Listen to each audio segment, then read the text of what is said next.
ప్రియ దేవుని జనాంగమా, ఇంత చక్కటి స్థలాన్ని, సమయాన్ని,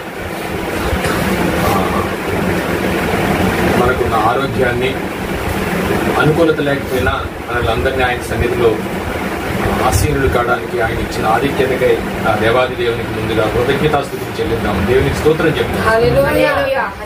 ఈ సమయానికి వచ్చాం. ఇద్దరు ముగ్గురు ఉంటే చాలు ఆయన ఉంటాడని చక్కటి మాట మనం విన్నాం. ఆ ఇద్దరు ముగ్గురు ఎవరని ఉండాలంటే, మనం ఒకరోజు ప్రార్థన చేసుకుంటే ఆయన ఉంటాడండి. ఇద్దరు ముగ్గురు ఎందుకు? సో ఇద్దరు ముగ్గురు అంటే ముఖ్యంగా ఏంటంటే కదా, మనం ఈ శరీరం 3 భాగాలుగా ఉంటుందండి. ఒకటి శరీరం, 2 ఆత్మ, 3వది ప్రాణం. ఈ 3, ఈ ఆత్మకి ఈ శరీరం ప్రాణం ఎగ్నెస్ట్ గా తిరుగుతాయండి. ఇప్పుడు ఇది నువ్వు బయటకు వెళ్ళి చచ్చిపోతూ ఉంటుంది. ఏది? ప్రాణం. నాకు అసలు ఓపిక లేదు, నువ్వు ప్రేరిక కట్టాలంటాం శరీరం.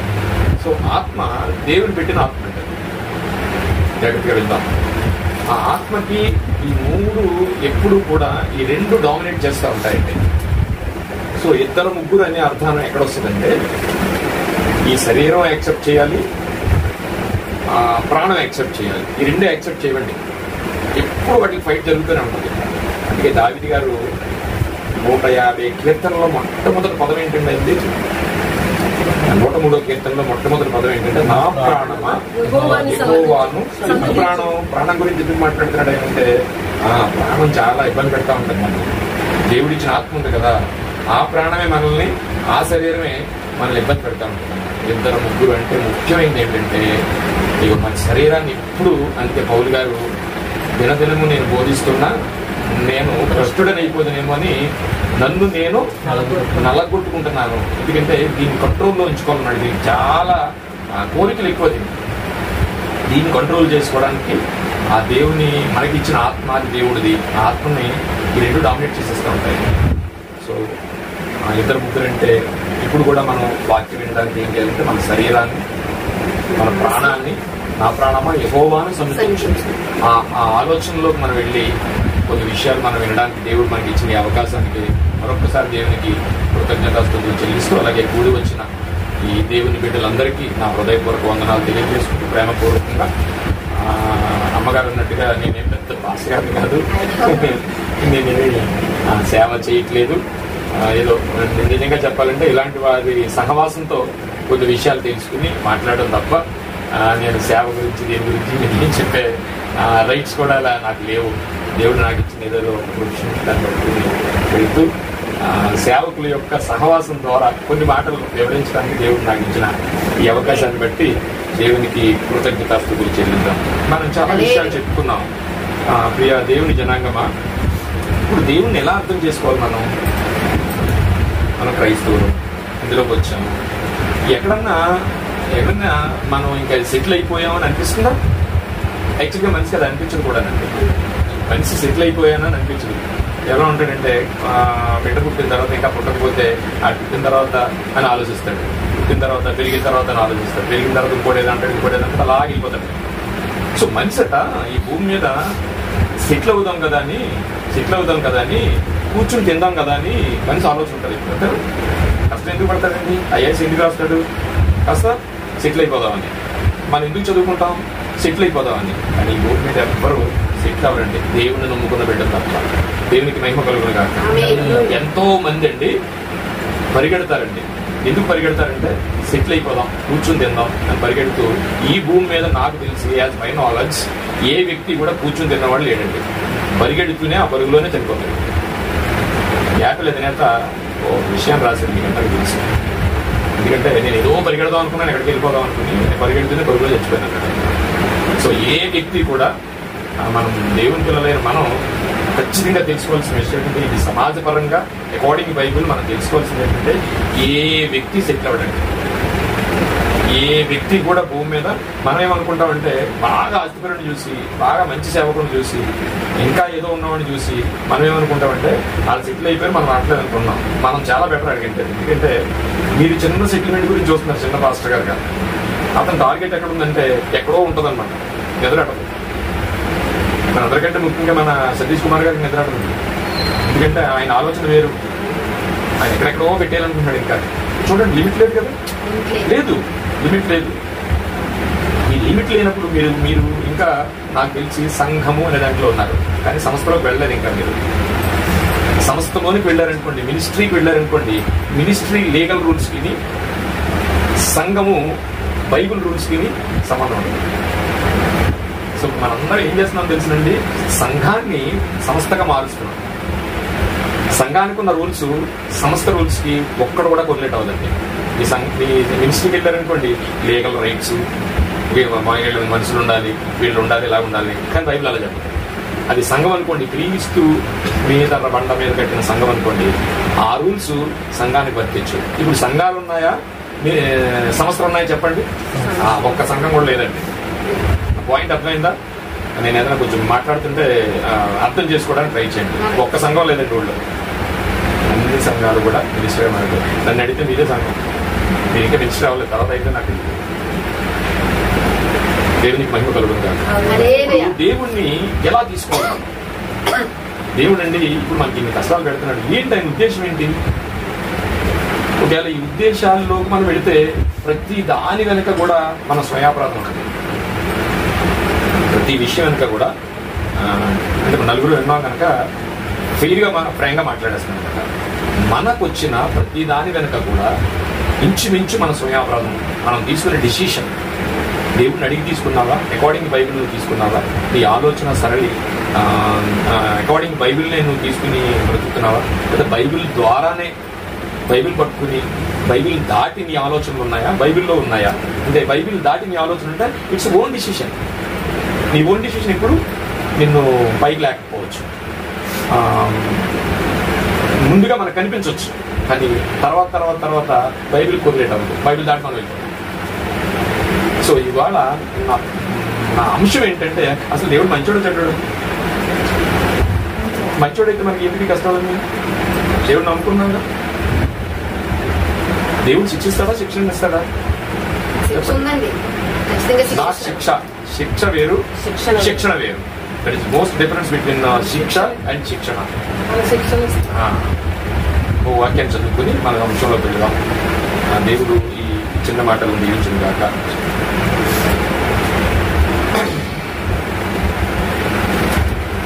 యోబు గారు రాసిన గ్రంథము 5వ అధ్యాయము 18వ వచనం. యోబు గారు రాసిన గ్రంథము ఆయన గాయపరచి వాయిస్ పర్లేదా? రైట్. యోబు గారు రాసిన 5వ అధ్యాయము 18వ వచనం. ఆయన గాయపరచి గాయమును కొట్టును. చాలు చిన్న ప్రార్థన చేసుకుందాం. పరిశుద్ధుడా, ప్రేమగల తండ్రి, మహోన్నతుడా, మీకు స్తోత్రాలు నాయన.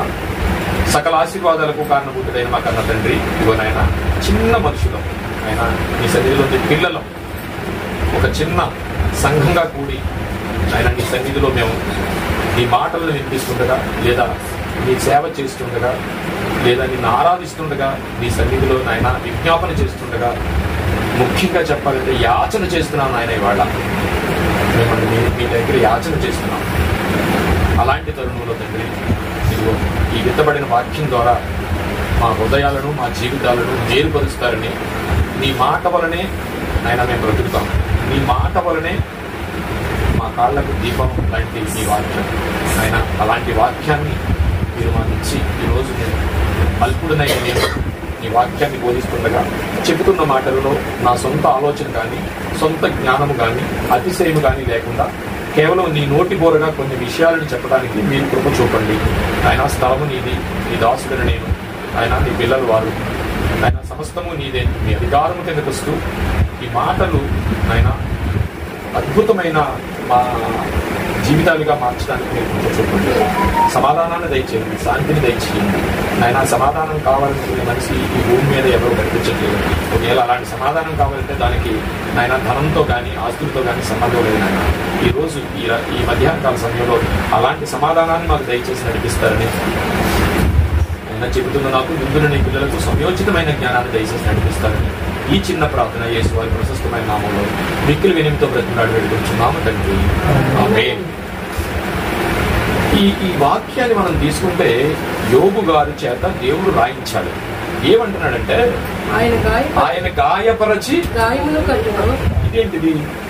ఎలా తీసుకోవాలి దేవుని మనం? ఇప్పుడు నేను ఆర్ఎంపీ డాక్టర్ని కమ్ ల్యాబ్ టెక్నీషియన్. మీ మేడం గారిని బ్లేడ్ ఇచ్చి కోసేసి నేను డాక్టర్ అండి పర్లేదు ఆయింట్మెంట్ రాసుకుంటాను అనుకో, నన్ను ఎలా చూస్తారు? మీరు ఎలా చూస్తారు? సాటిస్ఫై ఉంటుంది. ఏం చెప్పాడు అర్థం కాదు. ఇప్పుడు ఇంత బాబు గారు ఇంత నమ్మకం నేను చేశాడు, అందులో ఏదో ఉండుంటుందిలే ఇలా చేశాడంటే నేను అనుకోవడానికి మన జ్ఞానం సరిపోద్దా? మన ఓపిక సరిపోద్దా? అదే ఉండదంటే మన చదివి పెట్టాం. దేవుడిని కూడా మనం అలాగే పంచాయతీ పెట్టేస్తాం. ఎలా తీసుకోవాలి దేవుడిని అంటే? ఇవాళ నేను ఏమంటానంటే, భక్తిలో ఎడ్యుకేట్ అవ్వకపోతే మనం అన్నీ ఇట్లా ఎడ్యుకేట్ అవుతూ ఉండి నేర్చుకోవడానికి. మనం నేర్చుకున్నట్టు ఏదో ఉండదు. మనం అనుకున్నాం అంటే పక్కావిడ ఎవరైనా టైలర్ తీసి ఒక మంచి డిజైన్ బ్లౌజ్ కుట్టేసింది అనుకోండి, సాధించేసి ఒక 24 గంటల్లో మళ్ళీ మనం కుట్టాం. కానీ ఏ దేవుణ్ణి అయితే ఆరాధిస్తున్నామో, ఏ దేవుణ్ణి అయితే మనం పూజించడానికి వచ్చామో, దీన్ని విశ్వసించి మారు మనసు పొంది బాప్తీసం తీసుకుని ఏమైతే ఇస్తున్నామో ఆయన ఉద్దేశం మన మీద ఎలా ఉందో మనకు తెలుసా? ఎంతవరకు ఏమైనా ఆలోచించాము? మరి ఏంటి, మరి గాయం చేస్తానను గాయం కడతానంటున్నాడు, అదేమి ఆలోచన ఆయనకి? ఇప్పుడు మీరు చేసే ఆఫీసులో లేకపోతే సమాజంలో మీరు ఎవరితో అయితే సహవాసం చేస్తున్నారో, స్నేహం చేస్తున్నారో, నేను ఎక్కువ మాట్లాడుతూ ఉంటాను, ఎవరితో సహవాసం చేస్తున్నారో, ఎవరితో అయితే స్నేహం చేస్తున్నారో, ఆ స్నేహం చేస్తున్న వారి యొక్క ఉద్దేశం మేము ఏదేముందో మీరు తెలియకుండా వాళ్ళతో సహవాసం చేయగలరా? It's not possible. చేయలేము. సో ఇప్పుడు మేడం గారు ఎవరో నాకు తెలియదు, నాకు తెలిసి మీరు మెసేజ్ చెప్పడానికి మీరు పలానా చోట చూసారు మిమ్మల్ని వచ్చారంటే నేను చాలా ఆలోచిస్తాను. ఎవరో తెలియదు, ఏంటో తెలియదు, ఇవన్నీ ఆలోచిస్తాం. సో మీ గురించి నాకు తెలుసు కనుక నేను ఏం చేస్తానంటే వచ్చి మీతో సహవాసం చేయడానికి I will prepare heartfully. So మీరు మీ ఉద్దేశం నా మీద ఏముందో నాకు తెలియకపోతే మీతో సహవాసం చేయగలనా? చేసిన ఎలా ఉంటుందంటే అది మ్యూచువల్గా ఉండదు, మ్యూచువల్ ఉండవు. సో సమాజంలో మనకి ఎదురవుతున్నది అదే. ఇంట్లో తండ్రి ఉన్నాడు, తల్లి ఉంది, పిల్లలు ఉన్నారు. తల్లిదండ్రుల యొక్క ఉద్దేశం పిల్లలకు తెలియట్లేదండి. ఇప్పుడు వాడు బండి కొనమంటే ఎందుకు కొనట్లేదని అంటున్నాడే తప్ప బండి కొంటే ఏమవుతుందో ఆ ఉద్దేశం ఏంటో తెలుసుకోలేకపోతున్నాడు. సో కుటుంబంలో యజమాని యొక్క ఉద్దేశం భార్యకి తెలియకపోతే ఎంత ఇబ్బందిగా ఉంటుందో, భార్య యొక్క ఉద్దేశం భర్తకు తెలియకపోతే ఎలా ఉంటుందో, సమాజంగా కూడుకున్న ఈ సంఘంలో సంఘస్థుల యొక్క ఆలోచన లేదా పాస్టర్ గారి యొక్క ఉద్దేశం విశ్వాసులకు తెలియపోయినా, విశ్వాసుల యొక్క ఉద్దేశం పాస్టర్ గారికి తెలియపోయినా ఈ సమాజంలో సహవాసం గడవడం కష్టమంటారా? కాదంటారా? చాలా కష్టం. మరి ఇప్పుడు దేవుడు ఈ వాక్యాన్ని బట్టి మనం చూసుకుంటే ఈ ఉద్దేశం ఏంటి? చర్చికి వెళ్తాం, మనం చర్చికి బయలుదేరాం, ప్రార్థన చేసుకుంటాం, రాకపోకల్లో తోడుగా ఉండి అంటాం. ఎవరి గురించి అక్కడ తెలుగు చూడండి ఏమైంది? ఆవిడ ప్రార్థన చేయదా? ఆవిడ గురించి తల్లి గురించి ప్రార్థన చేయదా? తన గురించి తను చేసుకోదా? అక్కడ యాక్సిడెంట్ అయిపోతే ఇక్కడ యాక్సిడెంట్ అయిపోయింది. వై? ఏం జరుగుతుంది? మన దేవుడు ప్రార్థన చేసుకోవట్లేదా? దేవుడి ఉద్దేశం ఏంటి? నేను ఎక్కువ సాగదీస్తున్నాను. దేవుడి ఉద్దేశం ఏంటంటే, ఈ ఉద్దేశం ఏం చెప్తుంటే గాయం నేనే చేస్తాను, గాయం నేనే కడతాను. మరి గాయం చేసిన తర్వాత మాకు సరదా తీరిపోతుందిగా. నలుగురు ఉన్నాను, కొంచెం బాబు మనసు మాట్లాడతాను, మా పని ఎలా ఉంటుంది? దేవుడి ఉద్దేశం ఏంటో మనకు తెలియాలి. మన సమాజంలో, సంఘంలో, ఈ కుటుంబాల్లో వాడి ఉద్దేశం మనకు తెలియకుండా సహవాసం ఎలా చేయలేమో, అలాగే దేవుని యొక్క ఉద్దేశం ఏంటో మనకు అర్థం కాకపోతే ఈ క్రైస్తవ జీవితం దేవునితో సహవాసం చేయడం చాలా కష్టం. సో ఆయన గాయపరిచి గాయమును కట్టును. తర్వాత అండి ఆయన గాయము చేయును, ఆయన చేతులే స్వస్థపరచును. కాబట్టి మనకు గాయం తగిలింటనే, గాయాలంటే గాయాలు చాలా రకాలు ఉంటాయండి. చాలా రకాలు ఉంటాయి. భౌతికమైన గాయాలు ఉంటాయి, లేదు మన మనసుకి హృదయానికి తగిలిన గాయాలు ఉంటాయి. ఎగ్జాంపుల్గా నా కూతురండి నాకు చేసిన గాయం ఈ జన్మలో లేదా ఈ జీవితకాలంలో నేను మర్చిపోలేనండి. ఆ గాయం మానదండి. నా భర్త నాకు చేసిన గాయం మానదండి, నా భార్య నాకు చేసిన గాయం మానదండి. ఒక తండ్రి అంటాడు, నా పిల్లలు చేసిన గాయం నాకు మానదండి. ఇలాంటి గాయాలు మనకి చాలా ఉంటాయి. అలాంటి గాయాలు ఉంటాయి, భౌతికమైన గాయాలు ఉంటాయి. సో గాయము చేసి గాయము కడతాడట. ఎలా కడతాడట? ఆయన చేతులు మాత్రమే స్వస్థపరుస్తాయట. గాయం ఆయనే చేస్తాడట.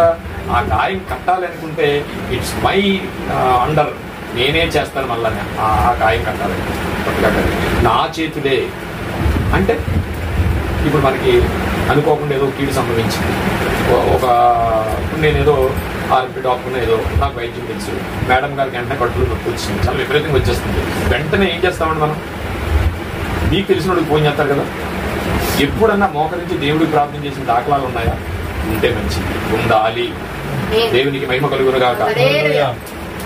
ఏమండి, మనకి అది ఉంటుందా? ఉండదు. వెంటనే ఏం చేస్తావంటే ప్రార్థన అయితే చేస్తావు. ఆ ప్రార్థన చేసిన వెంటనే మీ అన్నయ్య తమ్ముడు వస్తాడు, మిమ్మల్ని వెంటనే తీసుకెళ్తాడు, హాస్పిటల్లోకి తీసుకెళ్తాడు, డాక్టర్ ఉంటాడు, వైద్యం చేస్తాడు, స్వస్థపరిచిపోతావు, ఇంటికి వస్తావు. ఎవరన్నా వచ్చి ఏం జరిగిందమ్మా అంటే, మా తమ్ముడు వచ్చాడండి, తీసుకెళ్ళాడు నన్ను, అక్కడ డాక్టర్ చాలా మంచి అయినా అక్కడ ఉన్నాడు, వెళ్ళినంటనే మా వాళ్ళందరూ వచ్చి వైద్యం చేయించారండి, లేకపోతే నేను బతికేదాన్ని కదండి అని చెప్తారు. కానీ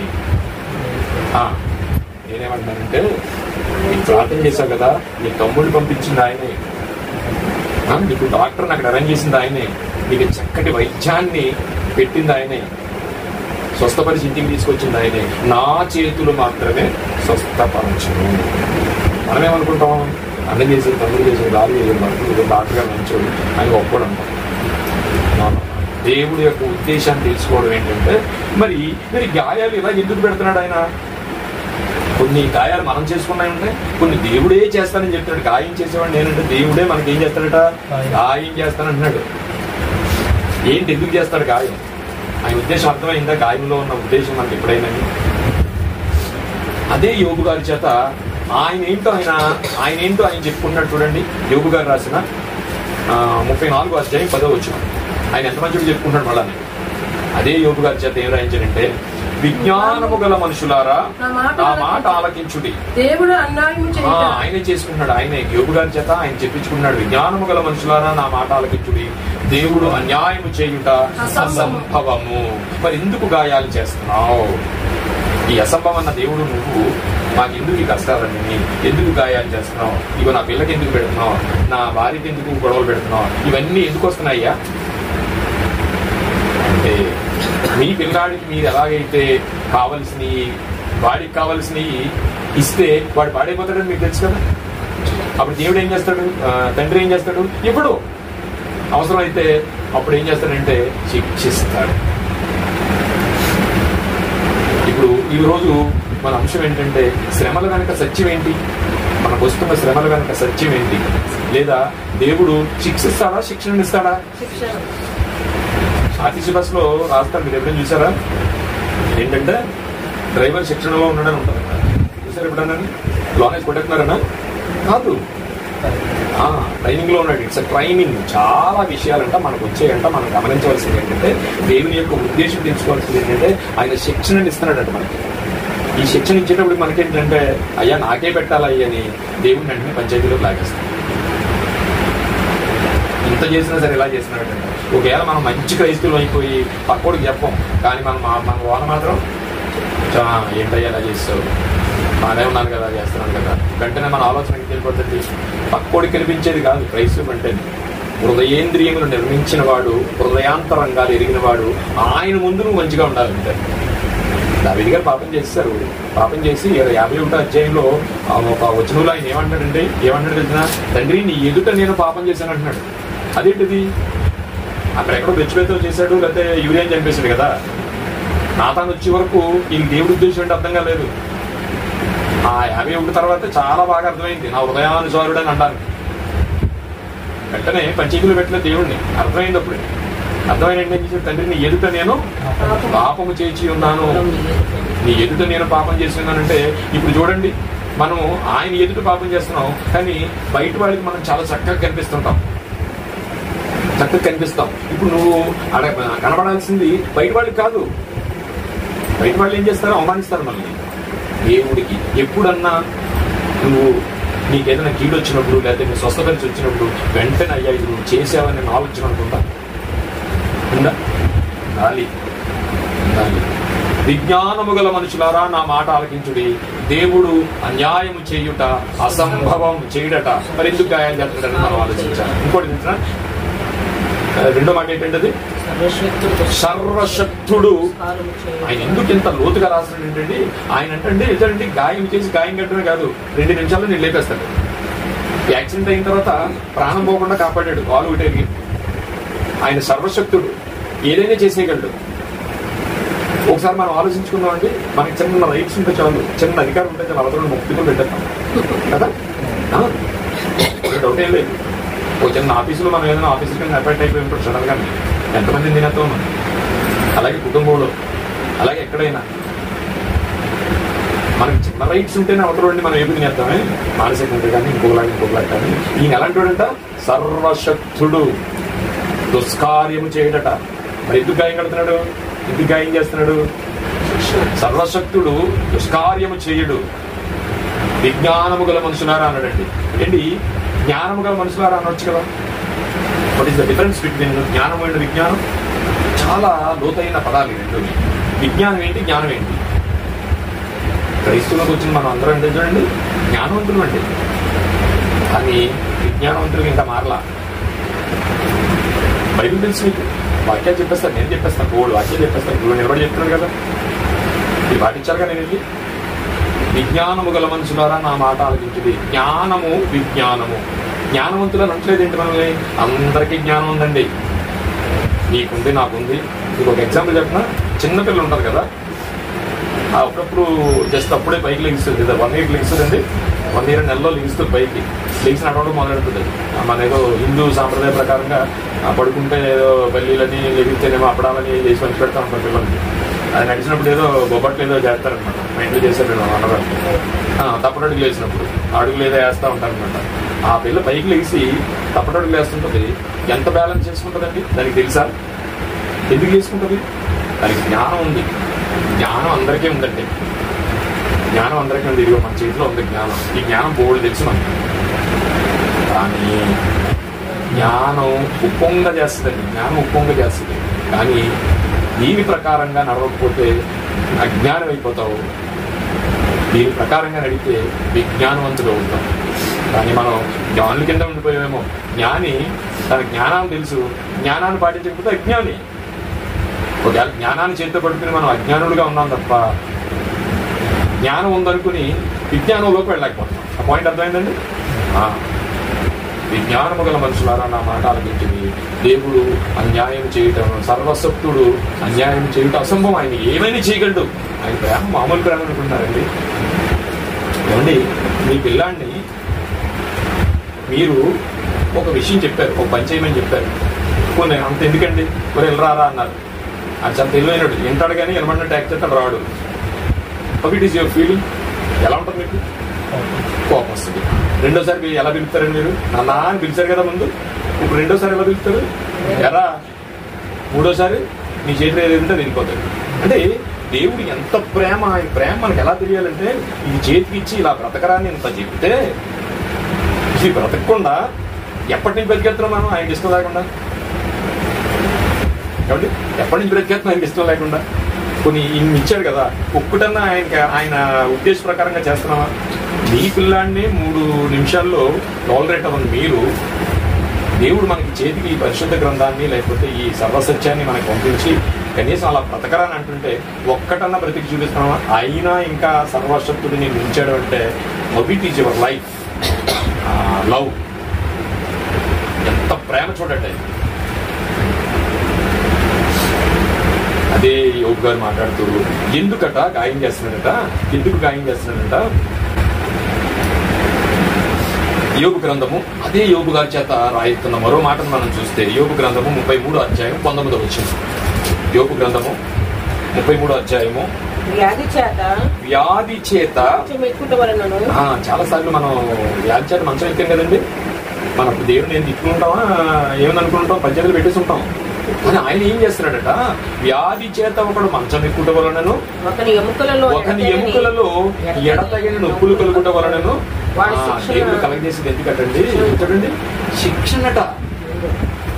మనమేమనుకున్నాం, ఇదేంటి రూపా ప్రార్థన చేస్తున్నాను, చచ్చిపోతున్నాను, కాల్ చేస్తున్నాను, అన్ని బాగానే ఉన్నాయి కదా, నాకు ఎందుకు పెట్టామంటే ఆయనకి నీకు ఇష్టం లేదు ఏదో మీ మధ్యలో ఉంటుంటాను. అది మాకు కంటే నేను ఉన్నాను, చాలా మంచోడు అనుకుంటున్నారు మీరు. కాదండి, నేను మంచోడు కాదు, నేను మంచోడు కాదు. నీకు మంచోడికి నేను కనిపిస్తాను, కానీ దేవుడు నన్ను కనిపిస్తూ ఉంటాడు రకరకాల విషయాల్లో. నువ్వు ఇది చేస్తున్నావు, ఇది చేస్తున్నావు, ఇది చేస్తున్నావు అని. బైబిల్ చదివడం వల్ల నేను చేసిన తప్పేదో బయటపడకపోతే అది మానేయాలి. కానీ పాటల మానకపోతే ఏం చేస్తాడంటే దేవుడు ఆ రాత్రి ఆయన రాకడొస్తే నీ క్రైస్తవ జీవితం అంతా ముగ్గిపోలైపోతుంది. సమాధానం లేకుండా నువ్వు ఉన్నప్పుడు ఆ రాత్రి నీకు సిద్ధపాటు లేకపోతే ఆయన రాకడ సిద్ధమైతే అందుకే ఒక మంచి మాట మాట్లాడాడు. ఆయన ఏం మాట్లాడాడంటే, నీ భార్యతో గొడవ పడ్డావా, నీ భర్తతో గొడవ పడ్డావా, సమాజంలో ఎవరికన్నా గొడవ పడ్డావా, ఇదిగో సూర్యోదయంలోపు సమాధానం పడమన్నాడు. ఎందుకో తెలిసిన ఆ రాత్రి ఏ రాత్రి అవుతుందో తెలియదే. ఈ క్రైస్తవ జీవితం అంతా ఎన్నాడు చేసిందంతా, ఇక అమ్మగారు 24 సంవత్సరాలని, నేను 12 సంవత్సరాలని, మీరు ఎప్పటి నుంచో ఇటు క్రైస్తువులని ఇవన్నీ చెప్పుకున్నాం కదా. సమాధానం లేకుండా పడుకుంటే చాలా రాత్రి వస్తే రోడ్ నెంబర్ 2 పుట్టు క్రైస్తువులు అనేది రాంగ్. క్రైస్తవుడు కూడా క్రైస్తవుడు కాదు. మీరు దేవుడు నమ్ముకున్నారండి, నమ్ముకున్నారు. విశ్వాసలేనా? విశ్వాసలేనా? What is the difference between నమ్మకం అండ్ విశ్వాసం? మనందరూ నమ్ముకున్నాం సార్, నమ్ముకున్నాం దేవుడిని. విశ్వాసం అనే ఊర్లో లేవు, నమ్మకం అనే చిన్న ఊర్లో ఆగిపోయాం మనం. విశ్వాసం అనే పట్టణానికి వెళ్ళలా.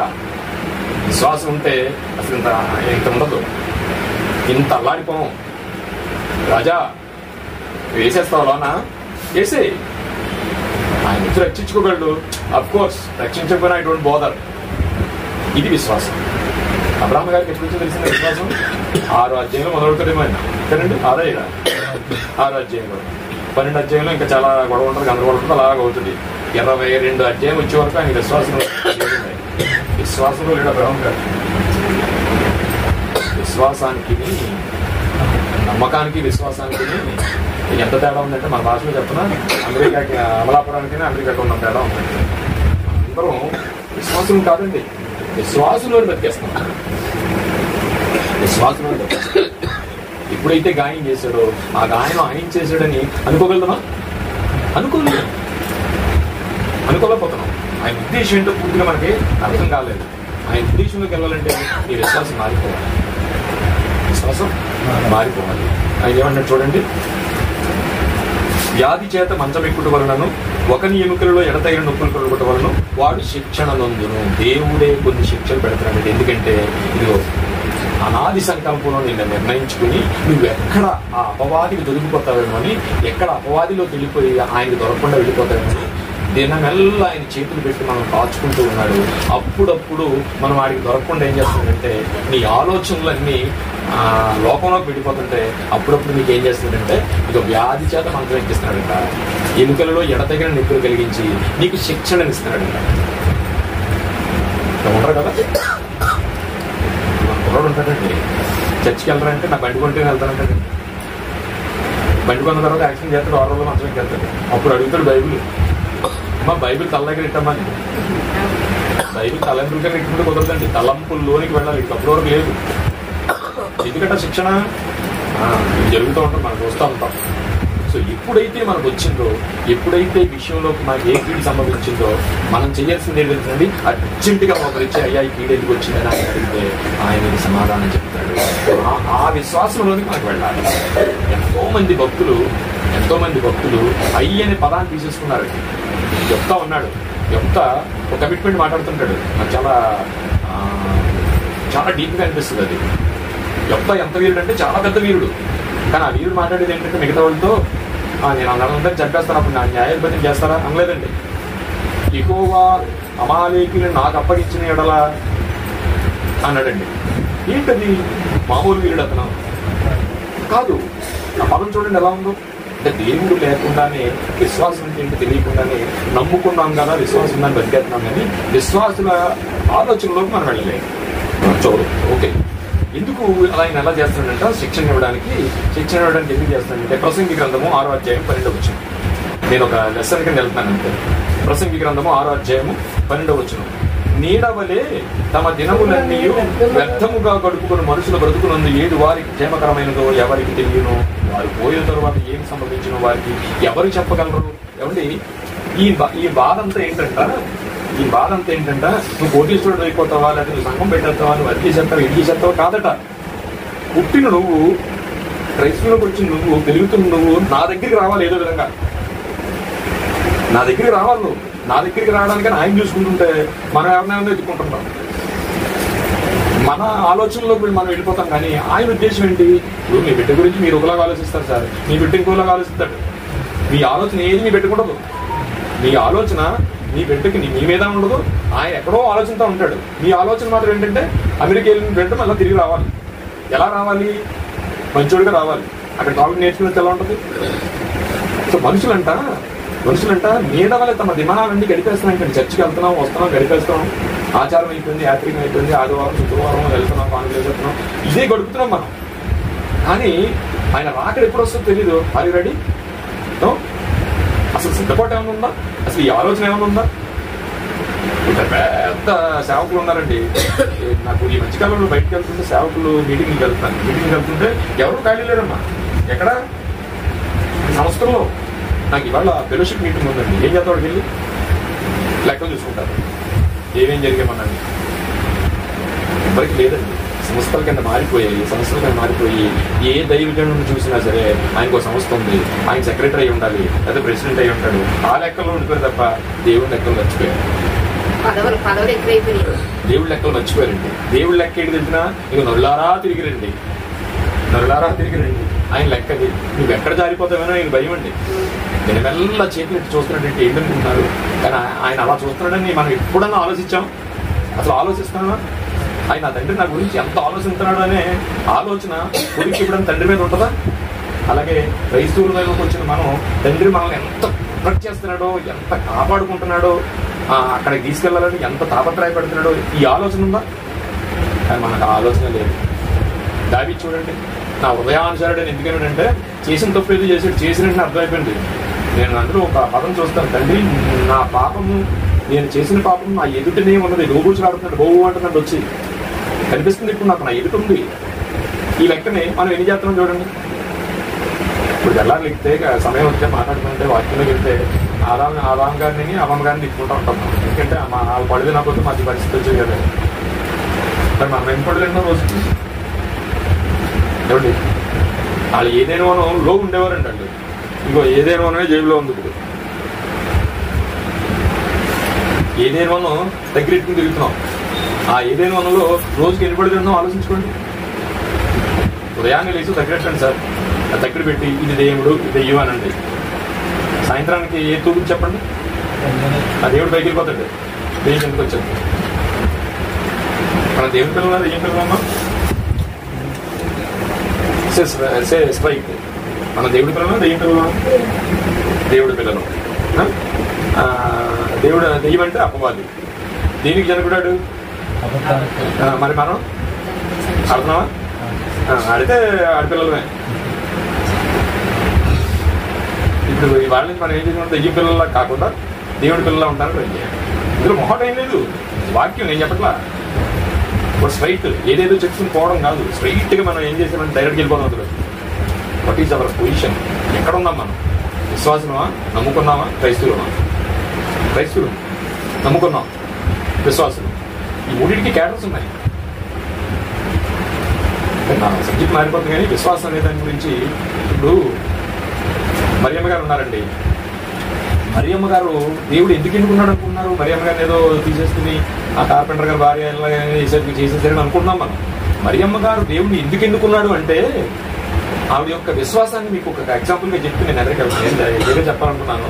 ఆవిడ ఏం చేసిందంటే మరియమ్మ గారి విశ్వాసం ప్రవక్తలను దాటేసిందండి. ప్రవక్తలను కూడా దాటేసింది ఆవిడ విశ్వాసం.